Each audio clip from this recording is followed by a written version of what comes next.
एक पिता इतना बेरहम कैसे हो सकता है कि अपनी ही मासूम बच्ची को मौत के घाट उतार दे। शायद गुजरी तो पिता के दिल पर भी बुरी होगी, लेकिन महंगाई ने एक पिता को अपनी ही बच्ची का हत्यारा बना दिया। खबर एटा जनपद के कोतवाली अवागढ़ क्षेत्र के जिनाबली की है, जहां कल 3 वर्षीय बालिका के शव को मिट्टी के गड्ढे में दफनाने गए अकेले शख्स को देखकर किसी अनहोनी की शंका में खेत पर काम करने वाली महिलाओं ने पुलिस को सूचना दी। तत्काल मौके पर पुलिस की टीम पहुंची और उस बच्ची के शव को गड्ढे से निकालकर पोस्टमार्टम के लिए जिला मुख्यालय भिजवा दिया।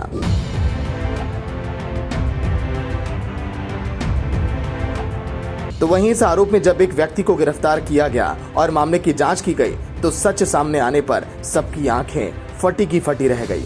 आरोपी ने पूछताछ के दौरान बताया कि वो मजदूरी कर अपने घर का खर्च उठाता है और मृत बच्ची का पिता है। उसकी पत्नी 3 साल पहले डेंगू की बीमारी से मर चुकी है। बच्ची की हालत 10 दिन से खराब चल रही थी। आज उसकी मौत हो गई, जिसे वो दफनाने आया था, लेकिन उसकी कहानी मामले की पोस्टमार्टम की रिपोर्ट के बाद बिल्कुल सच के साथ निकली है।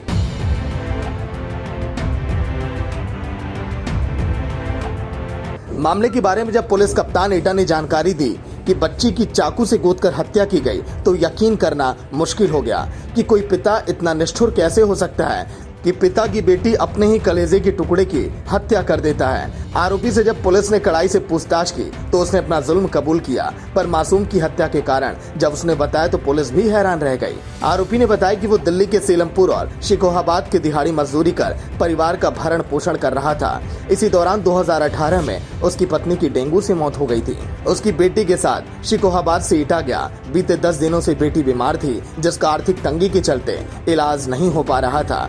उसने ये दुस्साहस निर्णय इसीलिए लिया, उसने चाकू से वार किए, उसे दफन किया और फिर उसका मन बिल्कुल नहीं पसीजा और अब पुलिस ने मुकदमा दर्ज किया और उसे न्यायालय में पेश किया जाएगा।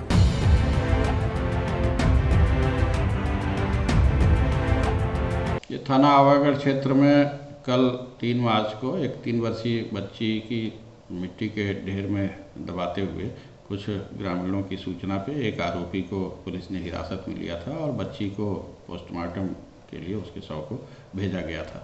आज पोस्टमार्टम रिपोर्ट प्राप्त हुई है, जिसमें उसकी चाकू से हत्या करना ये काज ऑफ डेथ के रूप में दर्ज किया गया है और पोस्टमार्टम रिपोर्ट के आधार पर पूरा अभियोग 302 IPC में तरमीम हुआ है। आरोपी जो कल गिरफ्तार हुआ था, पुलिस हिरासत में लिया गया था, उससे कड़ाई से पूछताछ की गई तो उसकी शिनाख्त प्रवीण कुशवाहा थाना कोतवाली देहात एटा के रूप में हुई है, जो दिल्ली सीलमपुर क्षेत्र में और फिरोजाबाद के टूंडला क्षेत्र में लेबर का काम करता था।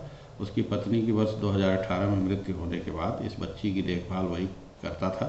बच्ची इधर काफ़ी समय से बीमार चल रही थी, तो उसको आर्थिक तंगी होने और पारिवारिक परिस्थितियों के कारण बच्ची की देखभाल में उतना समय न दे पाने और काम भी ठीक से न मिल पाने की वजह से इसने कल शराब के नशे में उस बच्ची की चाकू से मार के हत्या की थी। ये जुर्म उसने कबूल किया है और इसको न्यायालय के समक्ष पेश करके 302 IPC के तहत जेल भेजा जा रहा है। अब सवाल उठता है कि देश और प्रदेश में आयुष्मान योजना के तहत गरीबों का 5 लाख का इलाज मुफ्त हो रहा है, तो इस परिवार को आखिर वो मदद क्यों नहीं मिली? समाज के लोगों को उसकी मदद करनी चाहिए थी, तब कोई आगे आखिर क्यों नहीं आया?